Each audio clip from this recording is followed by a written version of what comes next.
Bismillahirrahmanirrahim. Welcome back with once again a very new and interesting subject and interesting topic. Today we are going to talk about subject and predicate.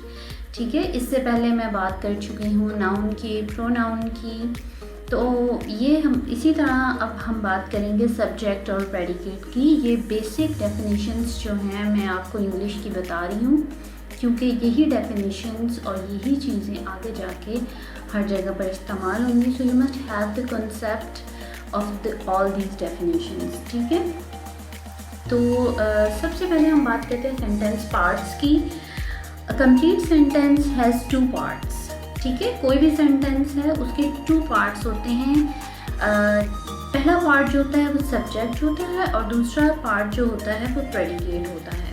अब हम दोनों को detail में discuss करेंगे। Right now see, subject क्या होता है? Subject जो है नाउन और pronoun of sentence which performs the action in the sentence और the naming part of the subject. ठीक है, सब्जेक्ट नाउन भी हो सकता है और प्रोनाउन भी हो सकता है, लेकिन ये क्या करता है कि ये एक्शन परफॉर्म करता है। एक्शन ये किस टाइम परफॉर्म करता है? जब ये कोई लिविंग पर्सन हो तो ये एक्शन परफॉर्म करता है। अदरवाइज अगर ये कोई प्लेस है या फिर ये कोई थिंग है तो फिर ये नेमिंग पार्ट जो है वो सब्जेक्ट कहलाएगा। अब इसकी एग्जांपल्स हम देख लेते हैं। Venus is the hottest planet in our solar system. अब यहाँ पर वेनस जो है वो क्या है? सब्जेक्ट है। ये एक कंप्लीट सेंटेंस है। अब इस कंप्लीट सेंटेंस में जो नेमिंग पार्ट है या जिसके बारे में हम बात कर रहे हैं that is Venus.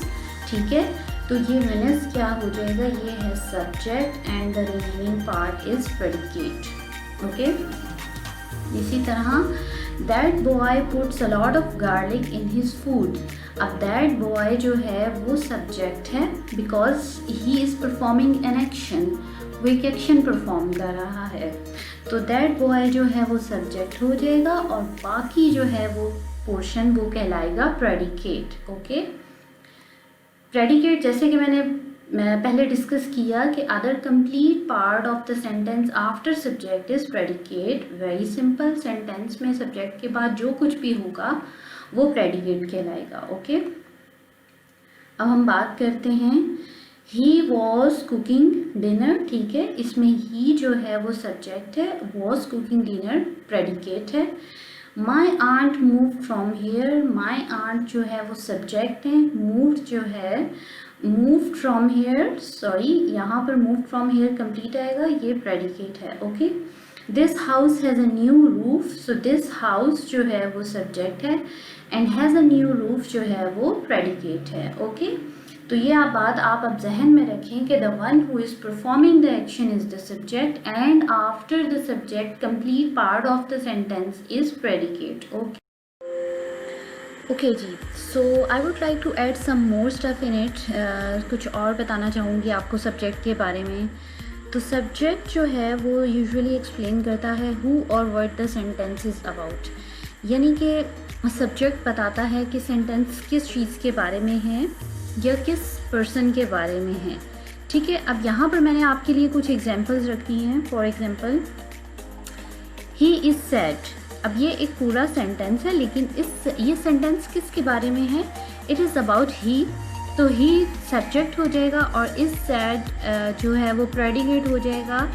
Predicate is the remaining part of the sentence as I told you before and what the subject does or is, जो सब्जेक्ट जो एक्शन कर रहा होता है वो प्रेडिकेट बताता है। ओके, इसी तरह अब ये भी एक सेंटेंस है, she did homework and played video games. Right, अब यहाँ पर शी के बारे में बताया जा रहा है तो शी सब्जेक्ट है, लेकिन जो वो एक्शन कर रही है वो हम प्रेडिकेट में इंक्लूड कर देंगे।